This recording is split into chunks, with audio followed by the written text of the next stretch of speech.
ya? Itu berarti kan. Assalamualaikum warahmatullahi wabarakatuh. Kami dari kelompok 7 akan mempresentasikan tentang fikih sosial, hukum meminjam barang, utang, piutang, dan wakaf. Saya sendiri Sidar Abdul Hasid dan teman saya Triaudi Amir. Di sini saya akan menjelaskan tentang hukum meminjam. Yang pertama masuk ke latar belakangnya. Nah, di sini fikih sosial merupakan pendekatan hukum yang tidak hanya berfokus pada aturan hukum, tapi juga pada nilai kemaslahatan, keadilan, dan juga tanggung jawab sosial. Praktik meminjam barang, utang piutang, dan wakaf di sini sering terjadi dalam kehidupan masyarakat. Namun tidak jarang menimbulkan konflik akibat kurangnya amanah dan juga pemahaman terhadap ketentuan syariat. Jadi pembahasan mengenai ketiga aspek tersebut penting untuk memahami penerapan nilai Islam dalam kehidupan sosial. Nah, di sini ada 3 rumusan masalah. Yang pertama yaitu bagaimana hukum meminjam barang dalam Islam. Yang kedua, bagaimana etika dan ketentuan utang piutang menurut fikih. Dan yang terakhir yaitu apa saja syarat dan ketentuan wakaf dalam Islam.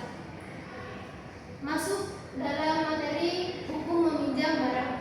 Nah, jadi iarah adalah akad meminjamkan barang kepada orang lain tanpa imbalan. Dan yang kedua di sini barang boleh dimanfaatkan, bukan dimiliki. Jadi bukan hak milik ya ketika kita meminjam barang ke orang lain. Yang terakhir di sini barang wajib dikembalikan setelah digunakan. Nah, jadi dalam Islam meminjam barang merupakan bentuk tolong menolong dan kepedulian sosial. Peminjaman diperbolehkan menggunakan barang sesuai izin pemilik, tetapi harus menjaga dan mengembalikan dalam keadaan yang baik. Yang kedua di sini hukum meminjam barang. Di sini ada 3 ya. Yang pertama yaitu diperbolehkan dalam Islam. Yang kedua di sini berdasarkan perintah tolong menolong dalam kebaikan. Yang terakhir menekankan sikap amanah dan juga tanggung jawab. Nah, di sini Rasulullah juga bersabda yaitu tunaikanlah amanah kepada orang yang mempercayaimu. Hadis riwayat Abu Dawud. Jadi praktik meminjam barang di sini dianjurkan karena dapat membantu sesama. Setiap pihak harus menjaga kepercayaan agar tidak menimbulkan kerugian dan juga konflik. Dan di sini ada 4 rukun meminjam barang. Yang pertama mu'ir atau yang meminjamkan. Yang kedua di sini musta'ir atau orang yang meminjam. Dan yang ketiga ma'ar atau barang pinjaman. Dan yang terakhir di sini adalah sihat atau ijab dan kabul atau juga kesepakatan. Dan yang terakhir di sini adalah studi kasusnya. Jadi seorang pemilik mobil meminjamkan kendaraannya kepada temannya karena telah merasa percaya kepada temannya dan juga ingin membantu.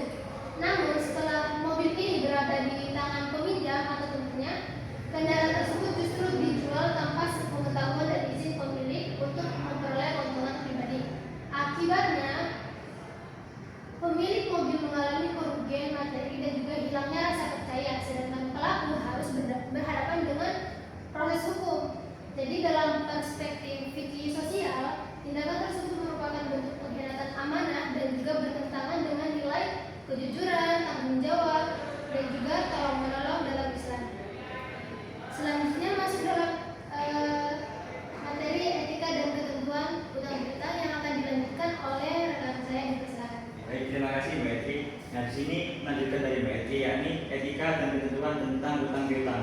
Utang piutang atau qard mempunyai istilah lain yang disebut dengan dain. Istilah dain ini juga sangat terkait dengan istilah qard, yang menurut bahasa artinya memutus. Menurut terminologi fikih, bahwa akad utang piutang adalah memberikan sesuatu kepada seseorang dengan perjanjian bahwa dia akan mengembalikan sesuatu yang diterimanya dalam jumlah yang sama dan dalam jangka waktu yang disepakati. Misalkan saya berhutang dengan teman saya dan berjanji kepadanya bahwa akan saya kembalikan pada tanggal 10. Jadi saya harus mengembalikan tepat waktu hutang tersebut dalam tanggal 10, seperti itu. Nah, etika utang piutang, adapun ada pada etika utang piutang dalam Islam sebagai berikut. Yang pertama, seseorang yang memberikan hutang tidak mengambil keuntungan dari apa yang dihutangkan. Jadi kita tidak mengambil untung dari apa yang kita hutangkan kepada orang lain. Yang kedua, menulis perjanjian secara tertulis disertai dengan saksi yang bisa dipercaya. Yang ketiga, seseorang yang berhutang harus berniat dengan sungguh-sungguh untuk melunasi hutangnya. Jadi pada saat kita akan meminjam atau hutang kepada orang lain, jadi kita harus bersungguh-sungguh dan ada janji untuk mengembalikannya. Yang keempat, berhutang pada orang yang berpenghasilan. Yang kelima, berhutang dalam keadaan darurat atau terdesak saja. Jadi misalkan kalau kita tidak terdesak atau masih biasa saja, kalau bisa jangan berhutang seperti itu. Yang keenam, tidak boleh melakukan hutang piutang disertai dengan jual beli. Yang keenam, jika ada keterlambatan dalam pengembalian pelunasan, maka segera memberitahukan kepada pihak yang bersangkutan. Selanjutnya, pihak yang berpiutang hendaknya memberikan toleransi waktu kepada yang menangguhkan. Jadi misalkan saya belum bisa membayar, saya mengkonfirmasi kepada yang menghutangi. Jadi saya belum bisa bayar tanggal ini mas, karena masih ada undur. Nah jadi yang menghutangi harus memberi peluang atau menangguhkan pembayaran tersebut. Yang terakhir, berterima kasih kepada orang yang berhutang atau yang menghutangi kepada kita. Nah, ketentuan hutang piutang, yakni sangat dianjurkan untuk ditulis dan dipersaksikan walaupun tidak wajib.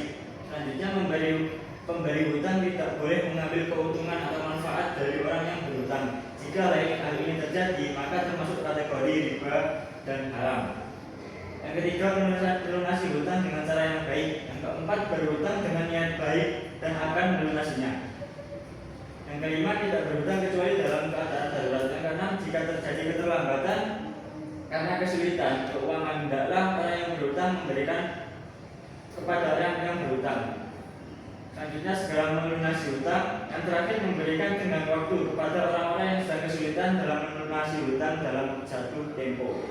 Nah, di sini ada studi kasus peristiwa kriminal yang dipicu oleh konflik hutang piutang hingga berujung pada tindakan kekerasan dan hilangnya nyawa seseorang, perampokan sadis yang dipicu oleh persoalan hutang piutang. Dengan meninggalnya seorang anak kecil dan juga ibunya dalam kondisi kritis, pelaku akhirnya berhasil ditangkap oleh pihak kepolisian. Kasus ini bermula dari persoalan hutang piutang antara pelaku dan korban. Konflik yang tidak terselesaikan tersebut berkembang menjadi tindakan kriminal yang sangat kejam. Pelaku melakukan perampokan yang mengakibatkan korban jiwa. Dengan melihat saksi kasus ini, maka kita kalau misalnya ada hutang atau pinjaman, jadi kita harus bertransaksi dengan baik dan juga menjalankan janji kita kepada orang yang menghutangi kita, supaya tidak terjadi hal yang seperti ini. Lanjut. Nah, sekarang beralih kepada wakaf. Kata wakaf atau wak berasal dari bahasa Arab waqafa yang artinya menahan atau berhenti atau juga diam di tempat. Secara terminologi, wakaf biasanya diartikan menahan hasilnya, tetapi hasilnya diberikan kepada orang lain. Menahan barang tetapi hasilnya disebarkan. Menurut istilah syarah, wakaf adalah jenis pemberian yang pelaksanaannya dilakukan dengan jalan menahan pemilikan. Nah, sekarang ada beberapa macam wakaf, yakni macam-macam wakaf berdasarkan tujuannya. Ada tiga. Yang pertama wakaf ahli, yang kedua wakaf khairi, yang ketiga wakaf musyarak. Terus yang kedua, macam-macam wakaf berdasarkan batas waktunya. Di sini ada dua, yakni yang pertama wakaf abadi, yang kedua wakaf sementara. Yang ketiga, macam-macam wakaf berdasarkan penggunaannya. Ada dua, wakaf langsung dan juga wakaf produktif. Lanjut, yang terakhir ketentuan wakaf. Nah, di sini rukun wakaf itu ada dua. Wakif yaitu orang yang mewakafkan harta. Mauquf bih, barang atau benda yang diwakafkan. Yang ketiga mauquf alaih, jika yang diberi wakaf atau penuntutan wakaf. Yang keempat siwot, pernyataan atau ikrar wakif sebagai suatu kehendak untuk mewakafkan sebagian harta bendanya. Nah, kesimpulan, fikih sosial mengajarkan pentingnya tolong menolong melalui pinjam meminjam atau hutang piutang dan juga wakaf. Dalam pelaksanaannya, setiap orang harus menjunjung sikap amanah jujur, bertanggung jawab. Dengan menerapkan nilai-nilai tersebut, hubungan sosial dapat terjalin dengan baik serta memberikan manfaat bagi individu maupun masyarakat. Nah itu, terima kasih. Mungkin itu saja yang dapat kami sampaikan dari kelompok 7 tentang fikih sosial. Kurang lebihnya kami mohon maaf. Wassalamualaikum warahmatullahi wabarakatuh.